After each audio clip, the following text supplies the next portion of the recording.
It's taken years, right? To where now I could function mostly normal, but it literally came from just stacking minute. That's why I made Move Minute, because I'm like, what can actually benefit anyone? Welcome down the rabbit hole. This is where we're talking sports, health, fitness, biohacking, longevity, and a whole lot more. I'm your host, John Fitzgerald. Let's get to the action. Where you just give them a little shove. And like, Yeah, oh my God. And it's like, well, then you're not stable then. So like this is a farce. This isn't real. this is a great conversation. Like you said, life will nudge them, which it does to everybody. You don't even have to play sports, right? But then their mind shows the same thing. The second something doesn't go according to plan, My next guest was drafted 13th overall in the 2013 CFL draft. He was picked up by Calgary. He was playing through broken bones, ligament tears, and he was doing that while he was setting sack records. His transformation from a hard-hitting CFL defensive lineman to a movement and neurological coach came from a necessity. He had to fix his own broken body. His approach combines physical movement with brain and nervous system training that's extremely good for not only overcoming injury, but also creating freakishly adaptable and resilient athletes. Benjamin's unique practice focuses on the information that's shared between the brain and the nervous system, with the fascia priming the biofeedback, collecting what he calls motion data. The brain uses the data along with the movement as the catalyst for rapid development in the brain and body connection. This could be the beginning of something new, or maybe it's just the continuation of something that was already there. His practice is called equilibrium. The idea is to shift everybody back towards neutral. He and I share many movement philosophies, so let's get into Benjamin D'Aguilar. In research of kind of like what we were getting into today, I ended up across your game films. Bro, you can ball. I don't know if you still can, but you could ball, dude. Big boy could scoot. Were you always fast? no. No. I wasn't as a kid Um, either, but like you in college and in the big boys, like you were moving. I could scoot. There was a defensive coordinator. He has passed, but his name is Rich Stubler, and he used to call me Angel Wings. So how did that look like? Were you working out, the same way I was in high school with your squats and your deads and your benches and your curls, or were you always kind of like on the fringe with movement science and kind of doing the biomechanics thing? When I was a kid, I did a lot. I would watch martial arts movies, Bruce Lee movies, Ninja Turtles. My dad was a stuntman for Mr. T. That's awesome. Yeah. So I had like a lot of different data, a lot of different stimulus. My mom was actually a clown for a bit, so we had steady access to like an indoor playground. And I just did just a lot, right? My dad was a bodybuilder, so I just had a great pool to draw from. But then, like, you discover the internet, you discover pro football training programs, and you kind of like narrow your focus. I got pretty hurt pretty good. But yeah, it's interesting how that goes, isn't it? So when did that start happening? Like in the pros? Was it started in college? Well, I actually got hurt a lot. I had a bone chip in my knee since I was 7, my left knee. So after games, I remember crying in the car on the ride home, and that like just yeah. And then that's what got me moving creatively, but that was more later. So in high school, the coach didn't even think I would make it to university because I was slow, I was big, but I hit people hard. Yeah. But then I ended up having a really good game. There's this scout guy called Peter Zonta. He saw one of my games and brought me down to the States with like this Canadian All-Star team. And we actually played against Fork Union Military Academy. And I had like 13 tackles against them down on their home turf. Yeah, that's a freaking game.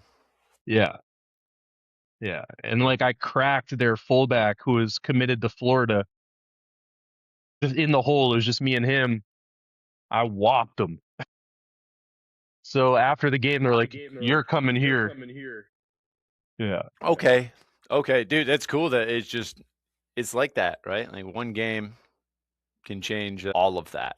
You could, I mean, what would you have done outside like maybe you wouldn't even be a coach anymore? Yeah. I mean, who knows? I had maybe an offer from Waterloo Warriors in Ontario, Canada, and McMaster University, where I ended up going, was semi-interested.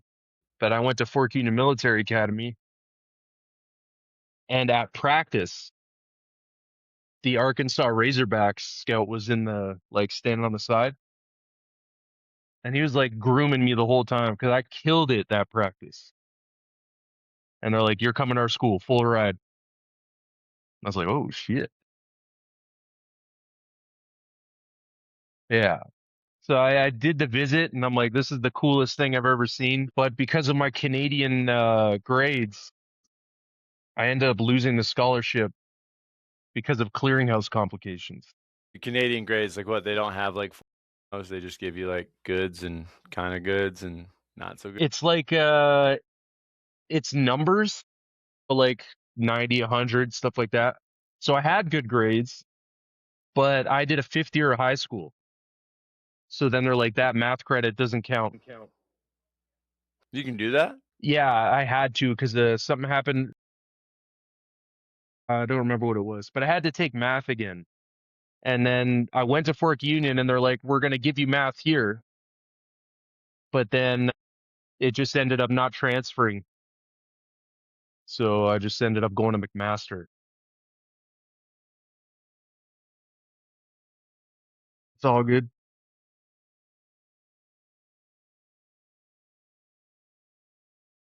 I didn't really expect this to even have a football.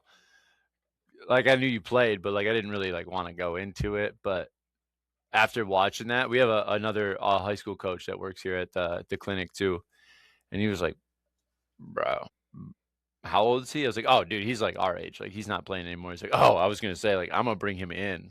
He thought I was watching like an 18-year-old. I'm like, no. But how did it happen? Like if you were slow and big, how'd you end up fast and big? Which I guess is probably starts like the whole journey through fitness, right? That's right. So I stopped doing generic stuff and I started studying every single thing that I could. I was really inspired So like specifically by no three more. players. Was there like no more like weightlifting, no more weightlifting or anything like that? No, I was doing a ton of weightlifting. You said you stopped doing the But generic stuff. What do you this, mean? yeah. So I started running hills, but I started like creatively running. So I would do backwards, I would do sideways, I would crawl up hills, and I would like run in random sort of lines. And I just kept getting faster and faster and faster to the point that I ran a 4:32 hand time going into my senior year of university. And you're how big? 6'2", I was like 236 at the time. Yeah, bro, that's a scooting linebacker right there. Yeah, granted that was my friend's hand time, but yeah, I was scooting. All right, let's say it's a 4.4. Like dang. And then I ended up breaking the sack record, Where at? Canadian University. So like I still hold the record. Okay. Yeah. Oh, that's sick. I'm gonna have to pull that up when we air this. Who you said you were kind of inspired by what three coaches or three players? Yeah, John Randall, John Taylor, and Brian Dawkins. I'm not familiar with John Randall, but I know Taylor and Dawkins. But what about them like sparked your interest? Brian Dawkins had like the Weapon X thing, and he was wild. Like his intros, is very primal, and I vibed with that. And yeah, John Randall was a nut, but he had this like motion data style warm up, but he didn't use a stick. But I would use a bow staff in my own training to do that, to like open up my shoulders, connect my hips, and like get a really strong spine. And I saw them always doing this like years ago before anyone else was. So that really inspired me. So years later, I look back at his highlights and I'm like, that's motion data. And so that's the real dude that drew you down the rabbit hole, huh? He's the one that, like, whenever I think about it, him and Brian Dawkins most often come to mind. And that sparked the interest. So that's actually after following you on Instagram, and I don't know for how long, but like I I don't know, since Pat was in Michigan, um, you've been talking a lot about motion data, and it seems like, and I've never really actually had a solid conversation with you, but it seems like we train in really similar concepts, and it's about to just get nerdy really fast. But what does it look like? What do you focus on? How are you training? Like if you were to take let's say a boxer. You ever work with a boxer, like kickboxer? Okay. So they come to you, and how do you break it down? What's it feel like? What's it look like? So for me, it's like a competitive performance advantage to be able to adapt more. So conventionally, people will do like a jab straight hook, right? So I'm like, I studied all of it, and the science of it has to do with paths. The guy's head isn't going to be where you want it to be all the time. Yeah, it moves. But most of the guys train like it's always going to be perfect. So I'm like, let's take that jab and move it down here, and then move it up here, and then move it over here, then move it down there. So that way you could throw it based on wherever the opponent is and whatever the scenario is. And you're not going to like settle and miss a lot because you're training fair weather for a contest that, like, it's never gonna be like training. They're gonna be moving, they're not trying to get hit. Right. So I apply that to the basics, and then I also train them to be like, let's do that with everything.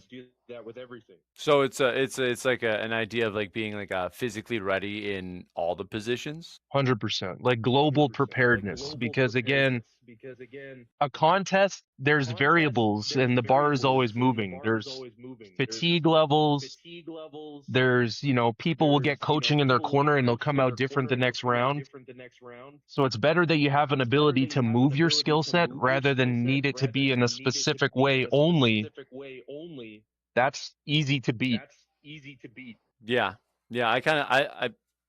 I feel this with my training as well. I kind of drill the point home often with my clients that they need to have the ability to do all of the things. Like the idea of the bodybuilding workout style, like squats, deads, benches, and bicep curls, like just doing the same patterns over and over. It will make you less capable mentally, but it eliminates all these other variables that you could be using and all these other levers. And I try not to get into levers or anything with them, but like the possibilities, the movement possibilities, the stability. Does that make sense? And also scientifically, it freezes your frame. So that means your body Makes you gets more used to rigid. doing certain things. So like, exactly, your fascia will act like a straitjacket.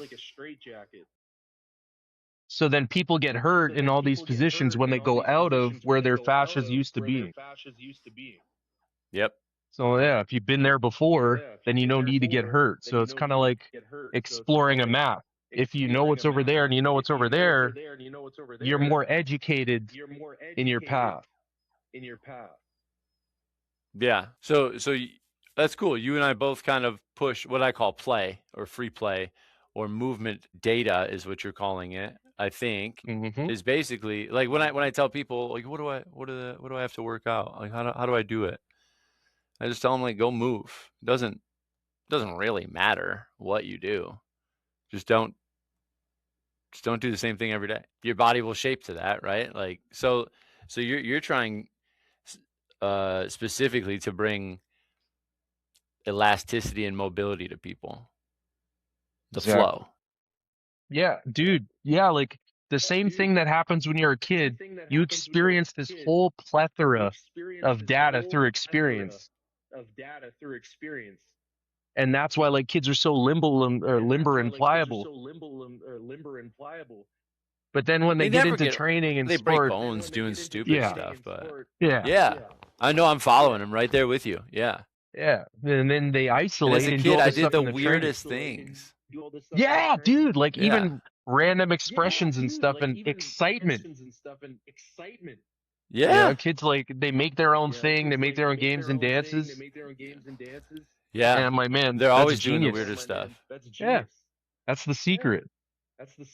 Honestly, it is. And as you grow up, not only does your mind become a little bit more rigid and your body becomes more rigid and your schedule becomes more rigid and you're thinking, I don't know what the political lines are over there, but like it's literally right now, like people are literally fighting over nothing just because they have different beliefs and like they can't be malleable. I don't think that's healthy.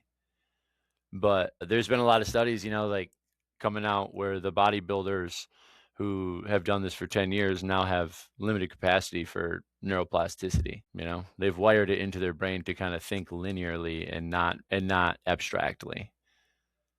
Man, And that's why kids yeah, learn so fast, right? yeah, because and then when you Everywhere. decide to go here, it's more educated.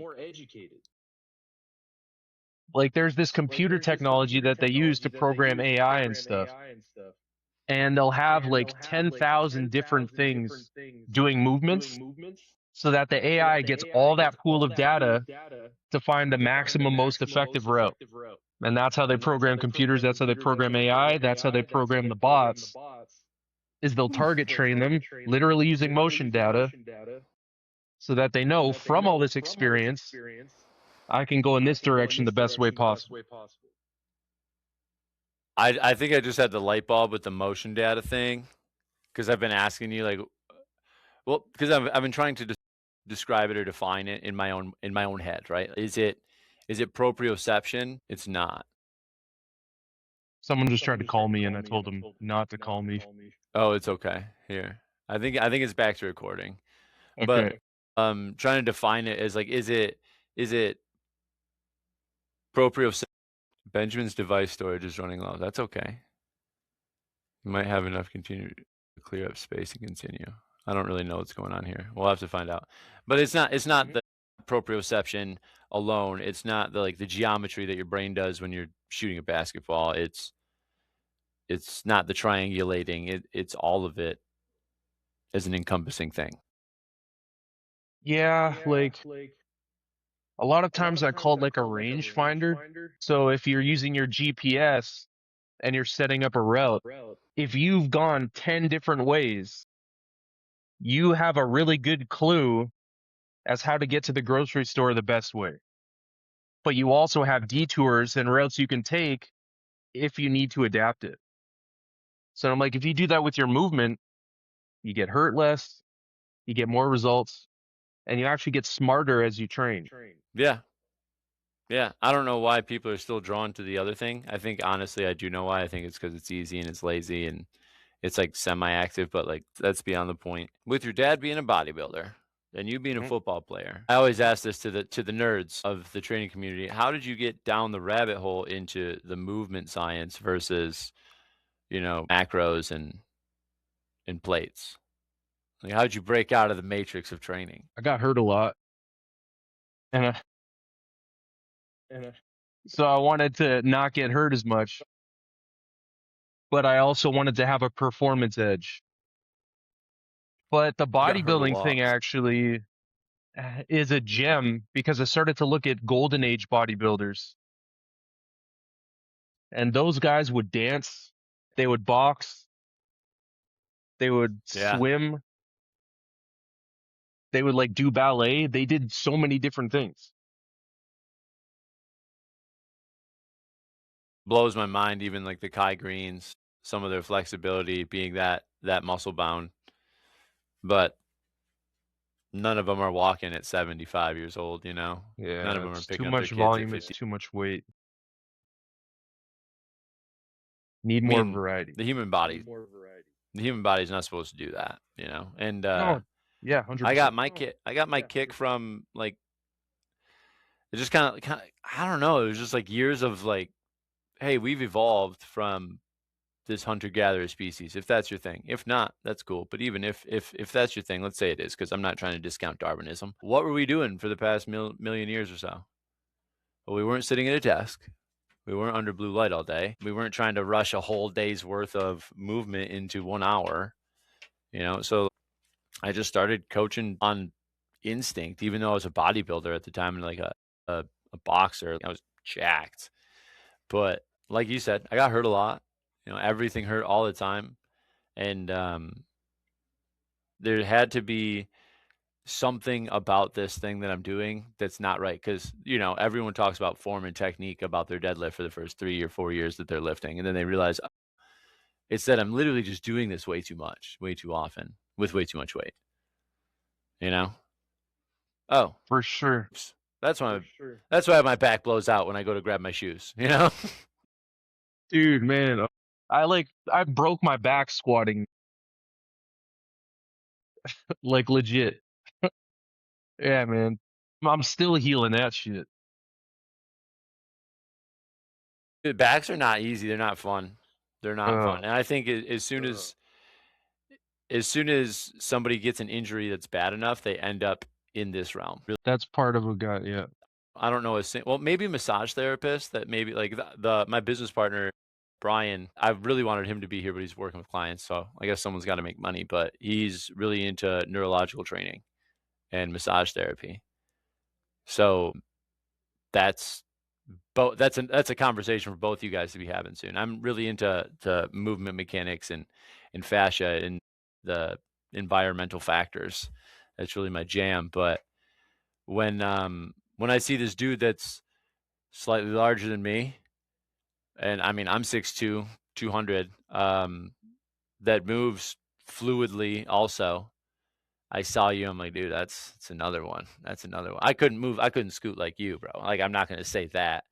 But I like progressively peaked way past high school, way past college. Like, I was still getting physically better.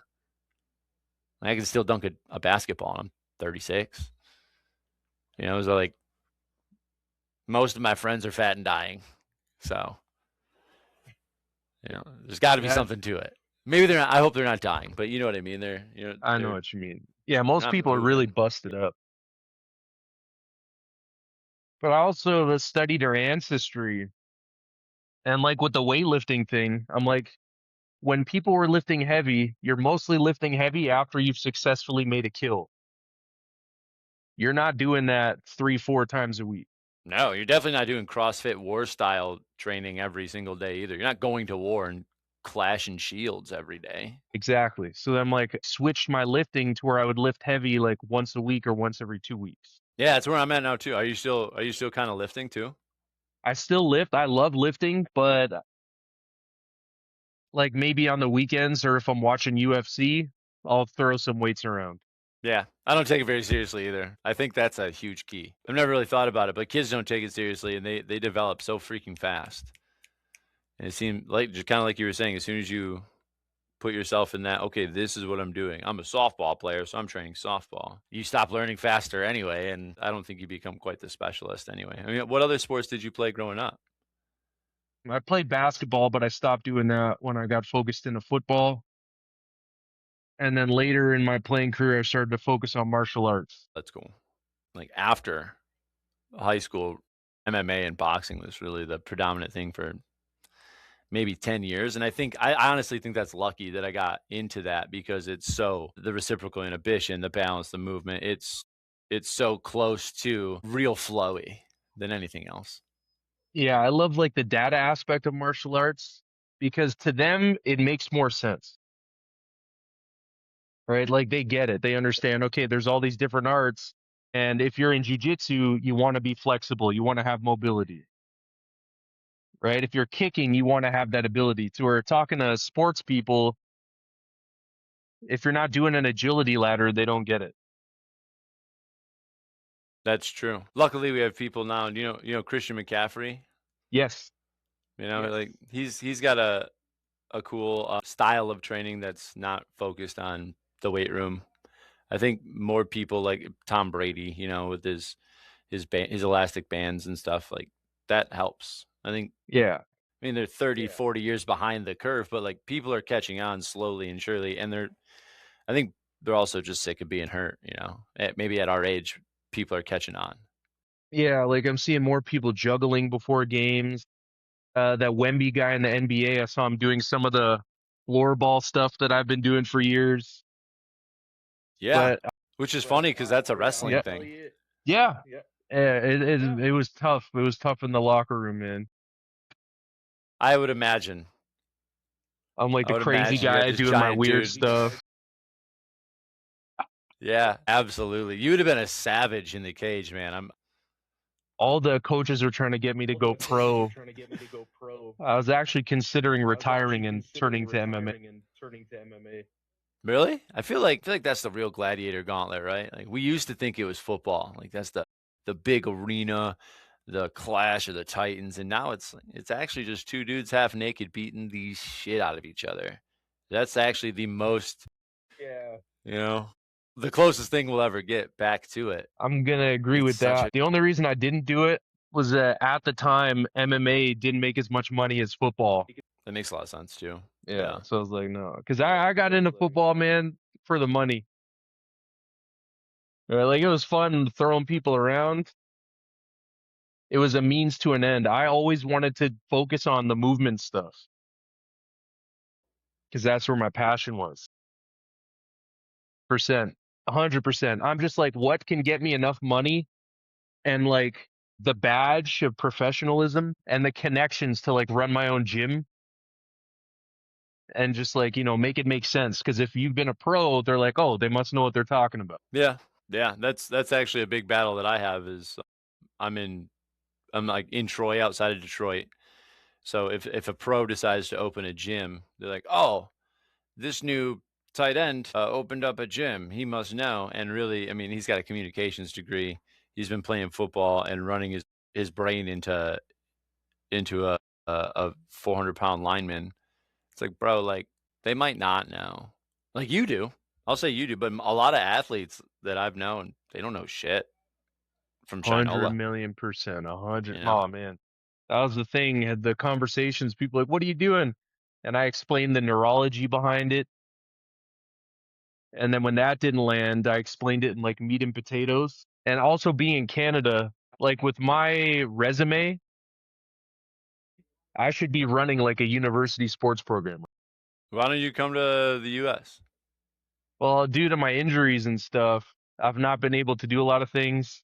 So I'm still actually healing those because, yeah, football, you play through a lot of shit. And when you stop, I would imagine. it all catches up to you. Catches up. Yeah. I know people who've killed themselves from the pain. I got a bunch of friends now who they can't do nothing. And I'm still actually, I move better now than when I played pro sports. I But believe that. I still got a lot of damage that I'm healing. Yeah. I think that's what makes you a better coach, though, right? Is like you've worked through all these injuries. So when someone comes at you with like, oh, what we see is like the beginning of frozen shoulder, it's like, I know what's going. I got you. Exactly.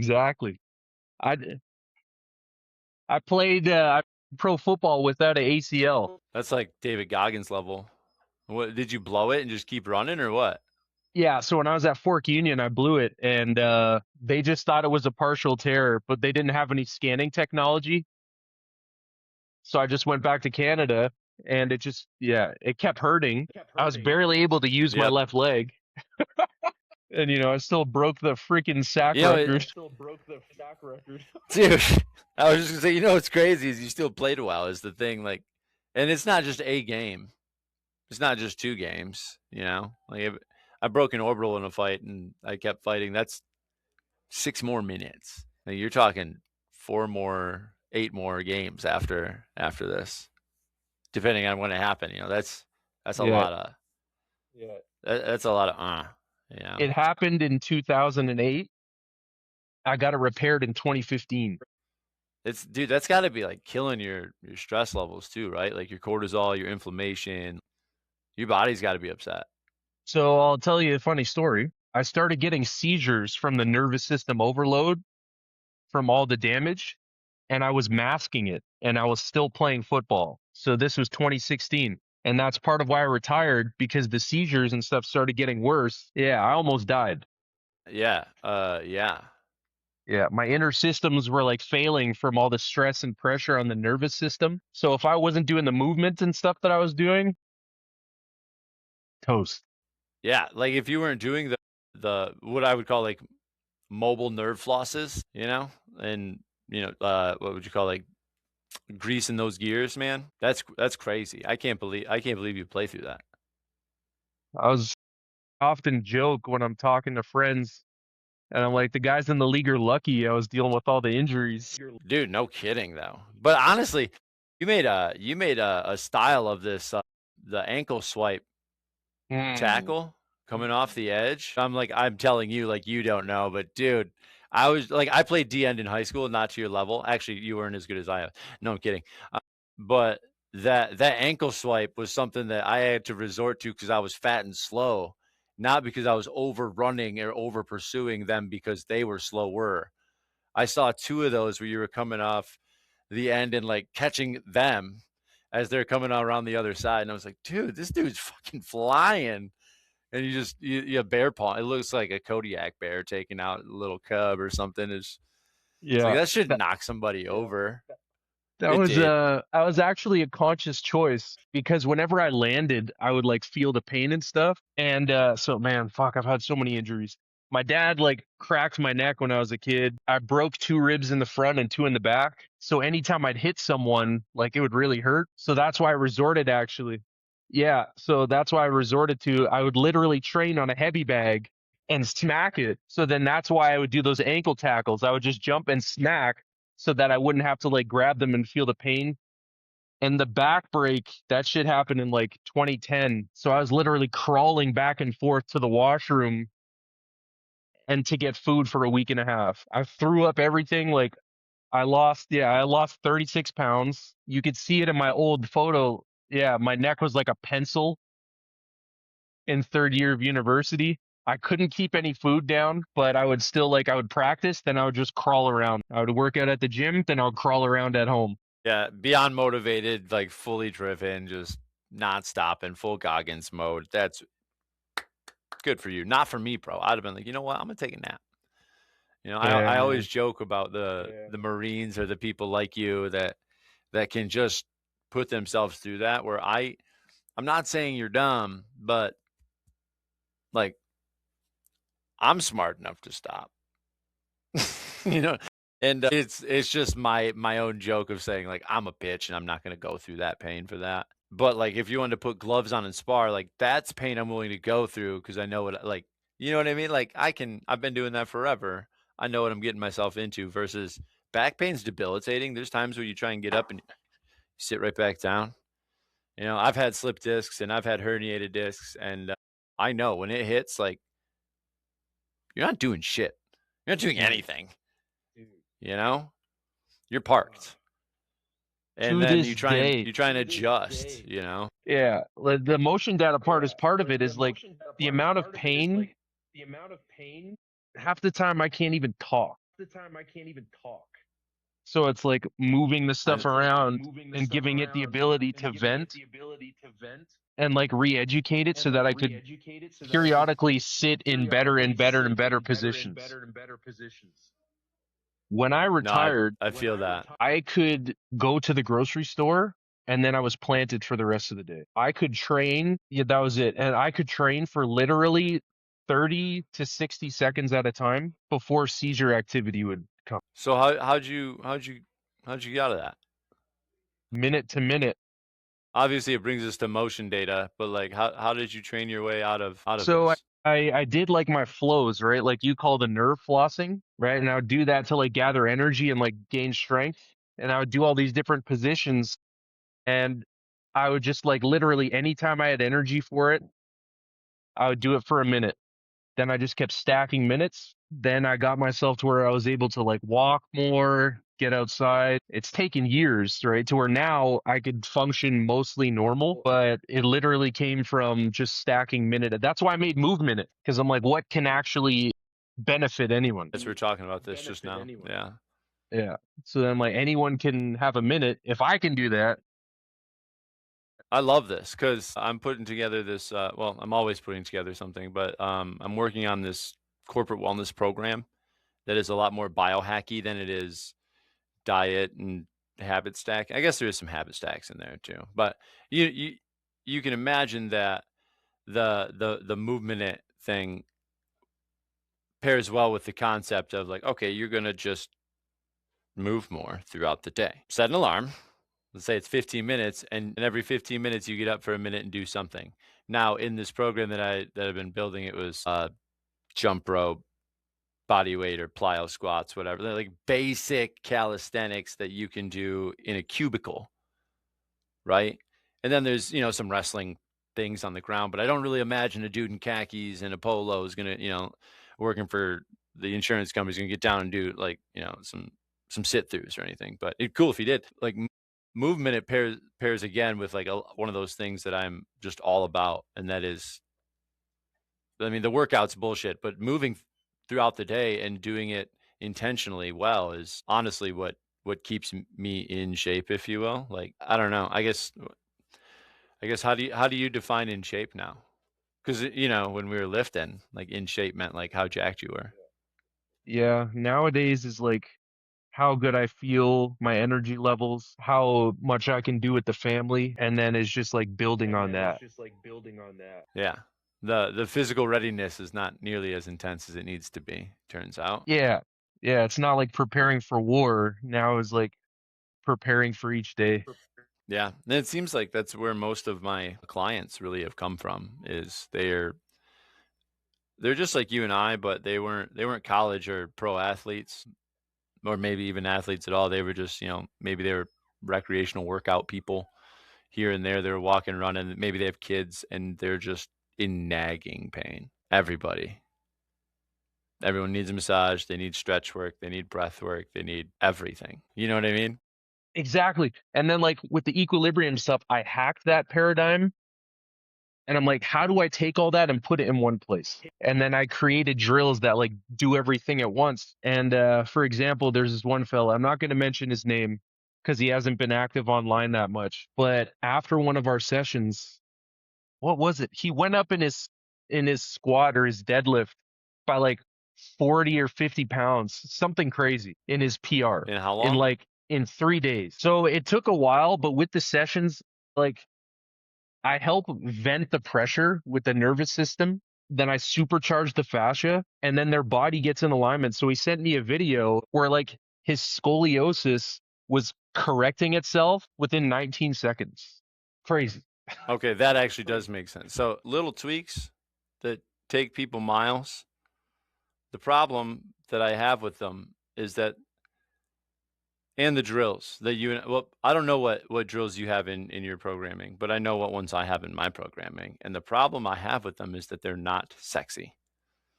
People don't enjoy posting that on the Instagram because it doesn't make them look cool. Does that make any sense to you? Like, you feel 100 million%. Like if I just did like a athlete program or some other thing, right, I'd probably be rolling in it. But I know that that doesn't actually help people. well, yeah, I've sold that before in my adolescence of training, I've been doing this since I was 18. I went to school to be a teacher, and while I was going to school, I was a trainer. So I kind of went through the student teaching thing and realized I'd probably slap a child and go to jail the way that they disrespect their teachers. So I decided I should not do that because they don't get paid enough to go through that much stress. So I just continued training, but it's morphed a lot through the years. Yeah, it's pretty cool. I love that about training is that it's infinite. Like you could do it forever. But I'm like, I gotta do stuff that actually works and actually helps people. For the people that buy in to weight loss or bodybuilding programs that don't actually educate them in any way. I used to do that as well. Like, yeah, I'll give you, here's your meal plan and here's your workouts, and people would get in good shape aesthetically, but I don't know how healthy they were. I've never read a blood lipid panel or anything crazy like that. Like, I never looked. I never cared to because they didn't care to ask, and I was not being a very efficient teacher at the time. Of this is what you should be looking for. You want to look good. The reason people want to look good is, well, because that shows that they're healthy and fertile, to be honest. But you want all those things. You want to be healthy. You want to look healthy. Why don't you aim to be healthy instead of how do I just look good real fast? They don't want to hear it, though. They don't want to hear it. Yeah, that's the thing. Until they're Like, hurt. yeah, fully. And you know what? As a society, all that shit is catching up with people now.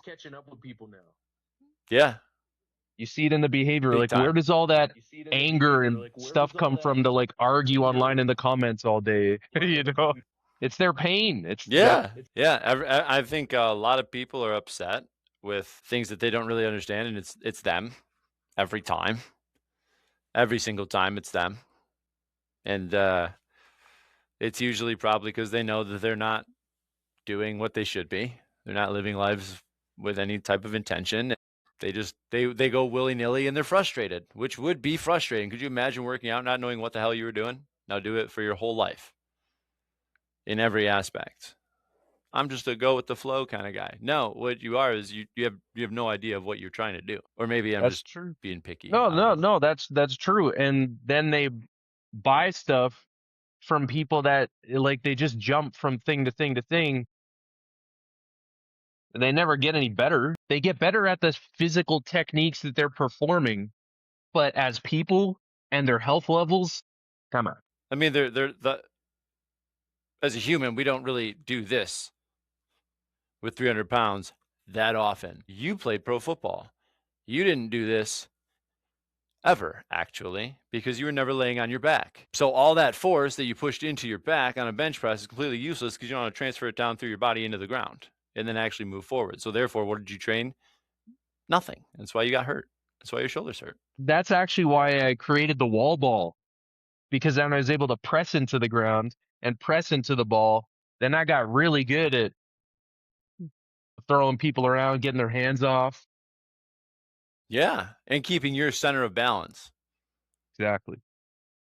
Yeah, and when people start doing the goofy drills and they start to feel it, that's why I'll show you after the recording. But I have it's a private gym. It's just three massage rooms, a red light therapy bed, and we'll call it 50 feet of gym space by 20. And that's all you really need, as you know. A couple medicine balls, elastic bands, TRX, a cable machine, like the things. Yep. A Bosu or two, a couple pieces of wood to stand on. And what we do is very similar. I take people from usually old, sticky, I hurt, to do you feel these muscles? You're aware of them? Okay, that's good. Let's try and be aware of them while we stand up. Okay, good. Now let's try and be aware of them while we walk. No, we lost it. Okay, let's go back to laying down. Okay, now we got it again. All right, let's tie the breath work back in. It feels like I'm always doing these.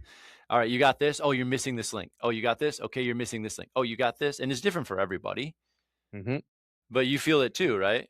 Where 100%. you're like that. Yeah. They see that and it'll be like 1 week it's this, and then the next week it's that, and then we'll hop over here. And it's like reaching out and bringing it all to the center. I've actually been doing a similar thing where I drew a bullseye. Okay, and I drew another bullseye and then a crosshair through it. So in the middle, we have absolute perfect physical health, which means you're physically ready and capable to do anything of it that you would need to do on a daily basis. Okay, that means neurologically includes your central nervous system, your fascia, your muscle tensions and length ratios, all the things that you can imagine, right in the middle. And then out here you have bodybuilding, and then across from that you'd have Pilates. The more you do Pilates, the further you are from the middle. But the more you do bodybuilding or something of that nature, the closer it would bring it into you. And it's not exactly like these things would have to dial and change, but this is what I'm trying to show people. When you've bodybuilt forever and you're supposed to be here, you've moved all the way over here. And then like, well, I'm really stiff. I need to do yoga. Well, let's say yoga is not exactly right there. What if it pulls you over here now? Okay, well, now you have no core strength or no ankle stability. So now I need to do like these other drills. Well, let's say it's not directly in line with this and it pulls you over there now. What you and I and the other people like us, we're looking to bring people to this point. And it takes an absolute psycho and an absolute sicko to immerse yourself in Pilates, yoga, all the other things that you hate, just to understand them, to know what they've been doing, just to understand where they need to go. That's why I called it equilibrium. I know it's perfect. As soon as I was like really like started seeing all your stuff, I'm like, dude, this is my guy. What is he doing in Canada? I got to bring him down here. So that's what I did, right? The reason why I want to do football, get a bunch of money. Why? Now I could do every single thing there is. I did gymnastics, sports training, martial arts, like physio and clinical. I did literally every single thing you could do. And then I'm like, all right, how do we bring it here? And then I got equilibrium. So do you have your own gym, your own spot now over in what city are you in? I'm sorry. Calgary. Yep. Do you have your own spot over there? No, dude, in Canada, they're so behind the ball with everything. Like, I'm just a crazy guy. No one wants to work with me. No one wants to partner with me. Like, I can't, it's been tough. Is it because that, like you said, they're behind the ball, like they're just bodybuilding and doing like, I don't know, Soul Cycle or whatever. I don't even know what's popular anymore. I'm not that cool, to be honest. Yeah. They just go to the gym. Like, that's it. Like, Gold's Gym, whatever. They just go and they make it up. Sit, use machines, ride the bike. They don't do nothing. Like, to them, functional patterns and yoga are like their version of exploring the movement sphere. It's funny you bring in FP. I feel like that's how a lot of people get into the spot that you and I get into, or at least it's a checkpoint along the way. You know, it's like a railroad stop. Yeah, it's sort of like they have the box gym culture, and then that usually like leads them towards FP style stuff. Yeah, it was a spot down the rabbit hole for me as well. I've been through everything. I've done FP. FP, WEC, GOTA. Yep. Which honestly, this is what drives me nuts. And this is another thing I really appreciate you. And I have obviously never said this is our first conversation, but you don't really shit on everybody else's thing. You just include it. That's another thing I really like about Pat, Pat Cochran. He was another FP dude that I talked to and I was working with. And I was like, well, I'd been working with Rick over at GOTA doing these things. And he's like, oh, really? Dude, I've been messing around with that. And like, it was almost like taboo to tell him because I didn't want him to be mad. Like, oh, I can't believe you. Because, everybody's right and nobody else is right. It can't be that everybody's right together and they're all just hyper focused on one thing. It could only be that they're right and everybody else is wrong. So to say, hey man, I actually explore all these other coaches too. He was like, dude, me too. Do you know these other guys? And that's actually how I found you. He was like, dude, you got to follow this dude. I was like, okay. Like I've definitely made play at them, but that's more for people to see like the boundary lines. But for me, I view it like Pokemon. It's like you've collected all these different badges from all these other gyms, and it makes you a better trainer. 100%. And I use that all the time. And I have a list of questions that I ask coaches all the time. And I think you already answered it just now, but were you a Dragon Ball Z or a Pokemon guy? Both. Oh, really? After school, they were back to back. Yeah, I know. Totally. But I never watched Dragon Ball Z, man. And I was like, I know. I've still never seen it. And everybody was like, how? How have you not? I don't know. Like, it's all about the gym apparently and training and getting jacked, but it missed me, dude. I was pretty big into going outside and playing. Like I don't know like if you live in the city or in the suburban area or like where you're at, but I grew up in the woods. My closest neighbor is about a half a mile to my house. Want that? Yeah, I work in what I call a city now, but it's the suburbs and I don't even have pavement. We didn't even have lights. We just had stop signs. We had one police officer and like 50,000 deer. That's what patrolled the streets. It's like, you don't speed because you will blast a deer and ruin your car. So like we didn't spend a lot of time inside, but all winter pretty much, because it sucked. But yeah, I would get home and I would ride my bike to my friend's house. And I think this is where athleticism starts to kind of go like revert right back to that, like your upbringing too. We didn't have the internet yet.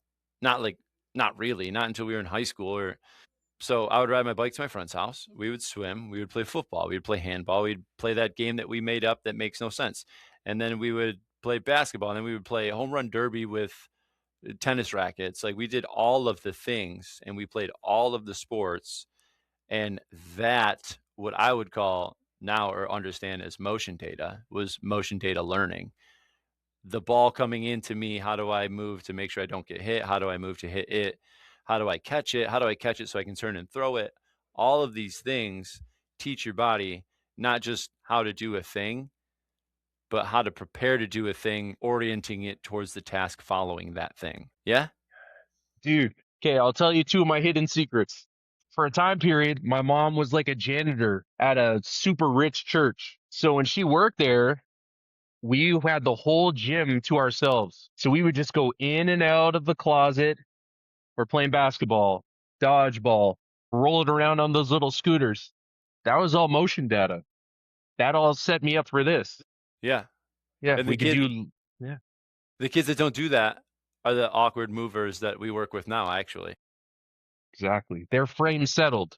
Rigid and broken in all of their complete complexity, and of course they're perfect little snowflakes, but everybody's dealing with gravity in a weird different way while they're getting compressed, and then they're getting stressed. You said the power word, gravity. It is, dude, we're fighting it. It's a war. Man, okay.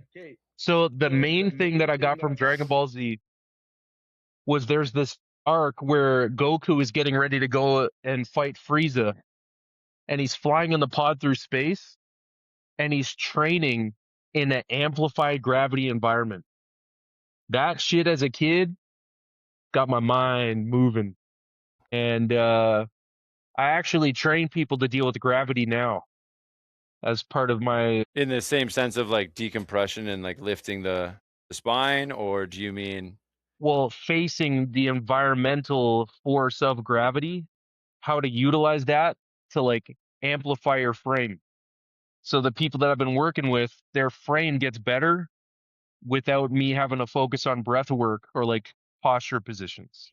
It's like understanding gravity, and then your body holds itself differently. yeah, the way we interact with it and the way that we rebound off the ground. This is one of these things that other guy understands much better than I do in the mathematics, but I feel it, and that's all I need to coach it, and that's all I need to coach them to do. They don't need to understand the physics of the reflexiveness of the foot. You don't need to know your redox potential of your fascia. Cool if you do, but do you feel how you bounce, or do you feel how you flop the ground? Do you feel that? Yes or no? Like if you feel it, great. If you don't, well, okay, let's go back to jumping rope or jumping on a trampoline, something that we did as kids because we were bored. Like, hey, let's develop that spring. And now, oh, look, you're running. You feel that? Look, it's the same. It's a spiral though. It's just not up and down. It's just moving forward in a spin. It's the same thing. Getting them to feel that. I think you and I did a lot of study to get the alphabet soup after our name so that people would listen. And now, likewise, I'm seeing all that doesn't actually help at all. I mean, it got me here, but the coaching cues are like, do you feel that? And I feel like that takes everybody so much further. Fully, man. Like I do all that crap so I can explain it to them like they're 5 or 6 years old. I get it all, so then I'm like, you don't need to learn that, and it doesn't help for you to have this entire rhetoric about how your leg works. How do I make it simple? No, like when you hit up, like, I don't want to talk about shin angles. They're good because I don't give a fuck about them. Yeah. They're meant to move, and they're meant to change. That's all there is to it. And yeah, like I'm not a brag style person, but just through observation, I move 1,000 times better than the people that have all their rhetoric and cues. They can't do, I can do what they do. They can't do what I do. I feel that. I'll back that up. Except like I'm not pulling 455 or higher off the ground ever again, and I'm not going to squat 400 or 500 pounds ever again. In fact, I'll never squat 3 or more ever again. And I like that because people are like, well, you got to squat 1.5 times your body weight.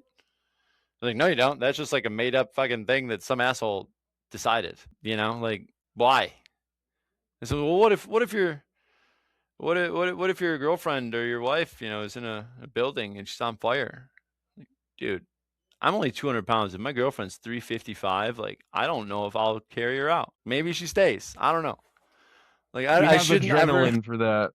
I should never need to do that. No. Plus 1 or 2, 3 or 4, 5 or 8 times in a row. And the incompleteness of the squat anyway. I mean, obviously, like once I picked her up, then I would have to sit back down just to pick her back up because you don't train to walk in the squat. You just train to do that one thing. So that was one of the things that I liked about the flows that you do when you're training is especially the other one the other day you posted like seemed dancy. You had little tracers on, Yeah. where it's like I'm watching it and I see like a drunken boxer playing around like he's sober for a moment. I'm like, oh, dude, look, it's like the sober boxer all of a sudden, like I can do this on a foot and I'm still loaded over here. And it looked like a game anyway. And your kids running around behind you having a good time. You know what I'm talking about? Yeah. So my training, I literally just play around. I could do whatever I want and it's exciting and it's fun. I don't train people like that, but for me, that's the only thing that gets me moving. But I will say this, you brought up a good bit about like the lifting up and down 8 times.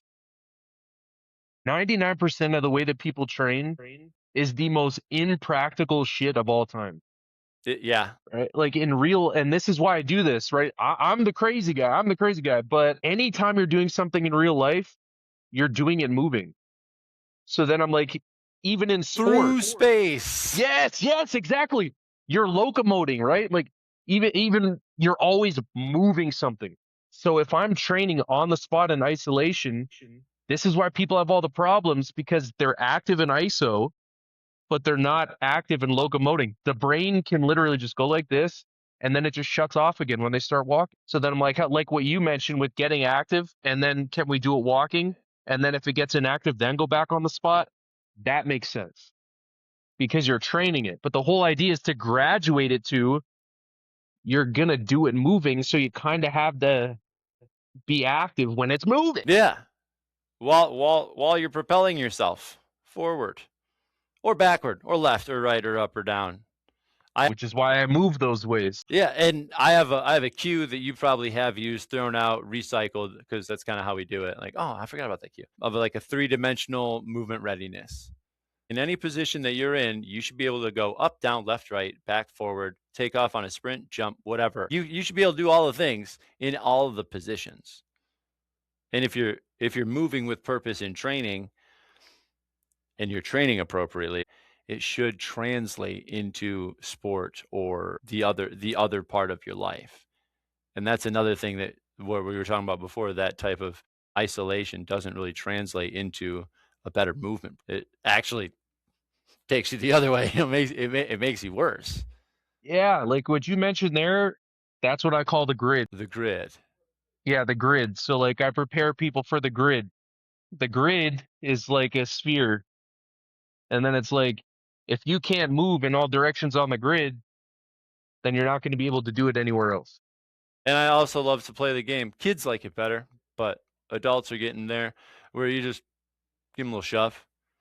I'm like, oh my God. And it's like, well, then you're not stable then. So like this is a farce. This isn't real. This is a great conversation. You feeling it then? Dude, well also with the neurological side, people are so incapable now of anything coming into their and then they get frustrated because they're not prepared to redirect. Like you said, life will nudge them, which it does to everybody. You don't even have to play sports, right? But then their mind shows the same thing. The second something doesn't go according to plan, which it never does, then they're like, oh, and they're completely knocked off the horse. I'm overwhelmed. Yes, exactly. So then I'm like, if I train you this way, you'll be able to handle it too because you're used to all this different stuff and you could just keep rolling. Yeah. Yeah. And Rob Gray, do you know that author, Rob Gray? How We Learn to Move. If you have an audio book thing, I can send it to you, but I don't have the physical book. I just listen to it. But he's a movement researcher and a movement coach, and he wrote the book How He Learned to Move. But he talks about putting movement restrictions on somebody as a drill, as part of a learning experience, so that they can discover or rediscover or actually invent, as he uses, other possibilities, like other possibilities to make that thing happen. And I mean, I'm sure you imagine, but like anybody who's listening, like if you were to take your foot and cement it in a bucket, right? All right, now you have a bucket of cement. We'll call it 30 pounds on your shin. How are you going to do X, Y, or Z? Right? So you're stuck there.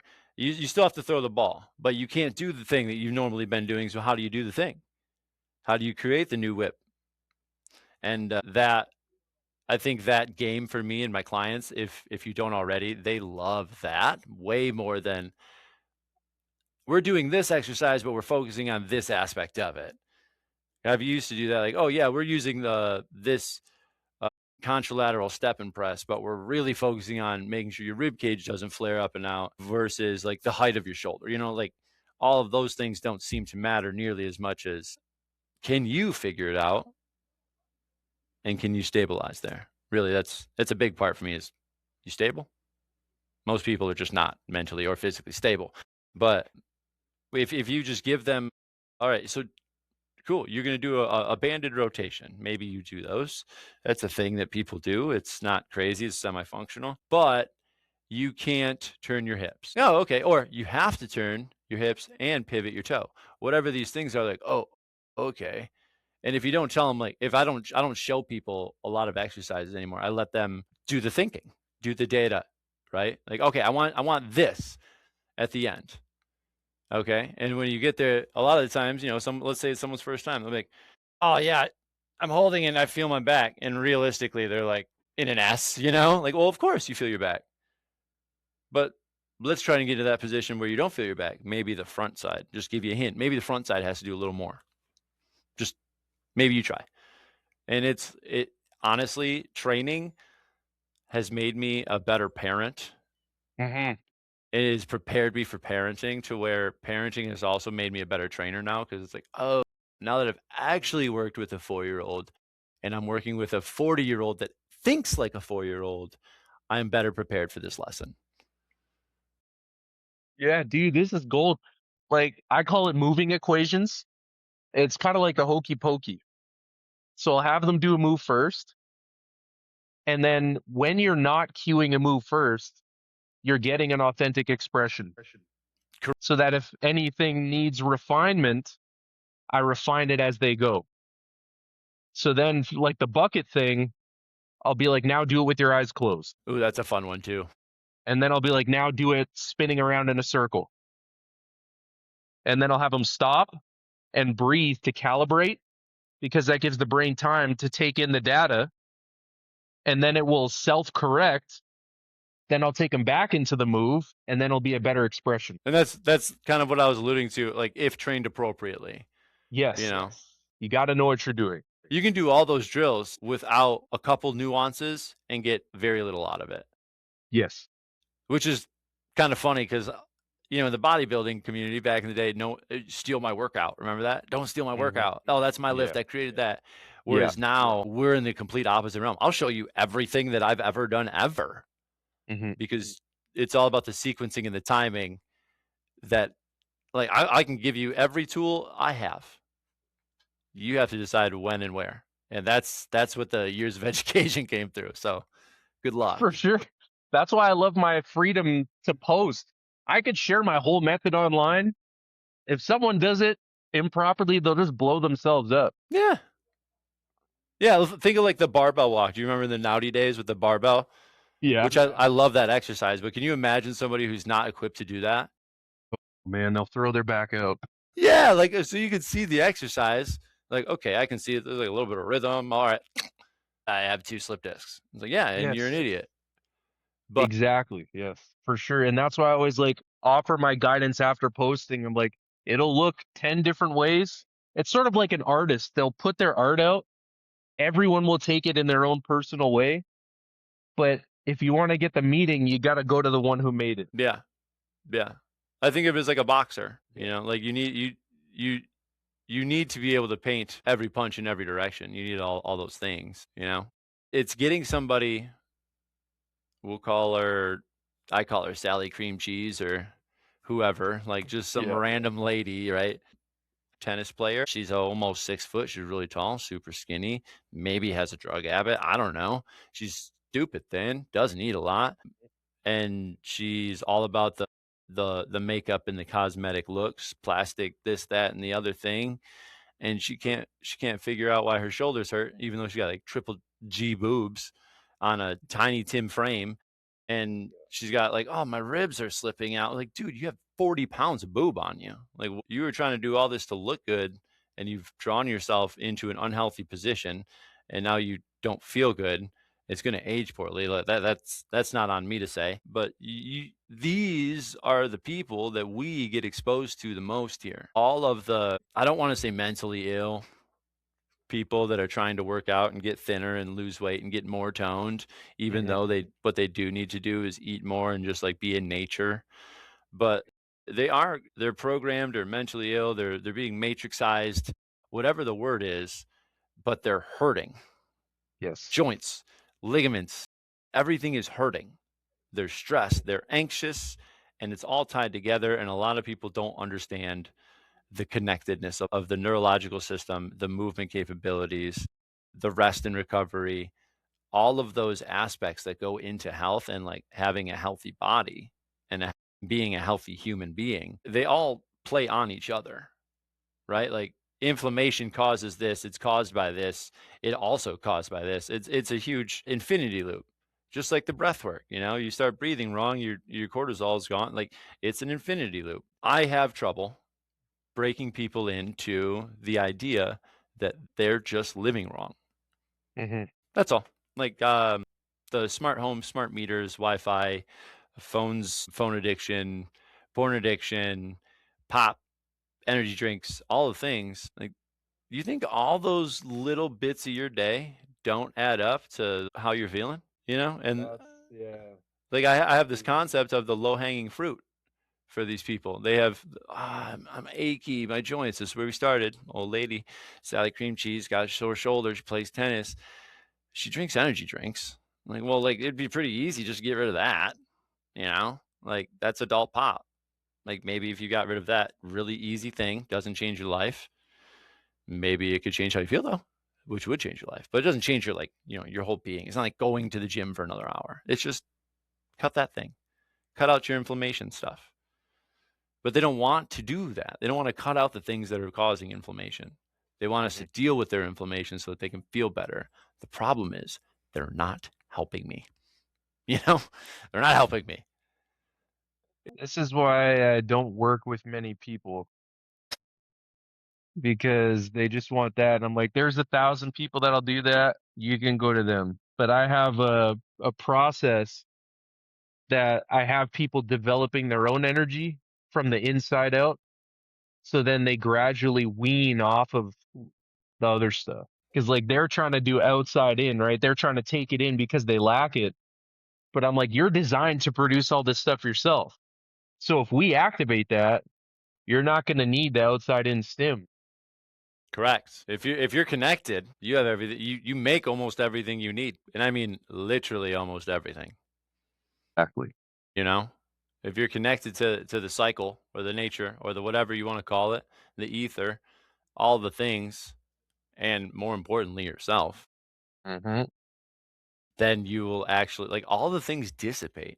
The joint pain, the back pain. There's a disconnect anytime that you're an exception. You got ran through the fucking gauntlet and got ran into by giant men for a while. But Yeah. anytime these people we're talking about that haven't done that are experiencing nagging pain, it's like there's a disconnect in their life. It's probably the standard American lifestyle. And I'm sure it's not too far off a little bit further north. Yeah, it's basically the same. It's not good. The whole wow, I just stuttered. The whole society as a whole is ill. I know this, and I can claim this because we are the heretics. Yep. That's how I know. That's it right there. For sure, yeah. We're the healthier ones are the crazy guys. Yep. And I could speak to what you're saying. It's true. Almost everyone else I know that's been what I've been through, they don't come back. No, you guys get beat up Yeah, internally, externally. they got all these different things, ALS, MS, BTE, all that. And I'm getting better as a result of my work, which you're not supposed to be able to do. No, no. Well, according to wait, I Of need to course. the science, Yeah. right? But when you feel it, you can probably talk more than I can about it because this is one of those things that I got from the Matrix, if you will. I just figured this out, and now data is backing it up as I learn more. But the more you do novelty things, the more your brain figures out all the other things really easily. The more connections you make, neurons that fire wire. You just shared the formula for motion data and why and how it works. It's literally found in logic then. So it's probably a solid system to think about. Exactly. That's why I laugh and I sit back while people don't get it because I'm like, it's literally based in logic, evolutions. It's all there. It's like so that's why I laugh. Yeah, no, it is funny because, and like I said, parenting helps Hmm. because I used to get upset with people when they wanted to look like I did when I was jacked and 245 pounds at 6% body fat. Like, that's my goal. I'm like, okay, cool. But here's the problem. I'm 26 in that photo, and that's not the goal. That was a phase. That can't be your goal. You have to have, like, I don't think an aesthetic goal is good enough for humans. Like, they have to have a performance goal. Like, I want to be able to do this. I had back surgery. I'd love to golf again. Like, cool. Now you have a thing that you want to go and do. It's an Everest to climb, right? Hmm. And when it's like I just want to look a certain way. Like that, it's so shallow that I honestly think, and this is like a hunch, you can't even call it anything but that, but I think it's what's like slowly degrading people's brains, amongst other things. So there's weight to that in that our own biology, we are performance based. So if the goals aren't piggybacking off of a performance target, the body degrades. See, I told you I knew it, but this is just one of those things where it's like someone else will tell you, "Oh no, that there's weight." Like that makes so much sense. And one of the things that I see with sorry, but this is down the rabbit hole, and here we are. One of the things I see with parenting that sucks and the kids that suck is that they're playing the games that give you like a quick reward system. Do you know what I'm talking about? Like, Dude, yeah. and these kids have the shortest attention spans. They have the shortest patience levels for their parents. They act out all the other things, the ADD and all the other things. They give up so easy. But it's that quick reward system. Like the reward when our learning is performance based, I think that not only do our reward centers line up with that, but I think our body lines up with that better. Mhm. And I think that's why kids need to do athletics at a younger age. That's all for part one of our conversation with Coach Ben. If you're interested in what he's saying and you want to know more about motion data, movement, or equilibrium, you can follow him on Instagram at benjamin.equilibrium. Shoot him a message, ask away. Like this video and subscribe to hear part two and other great conversations with other innovators, educators, and coaches.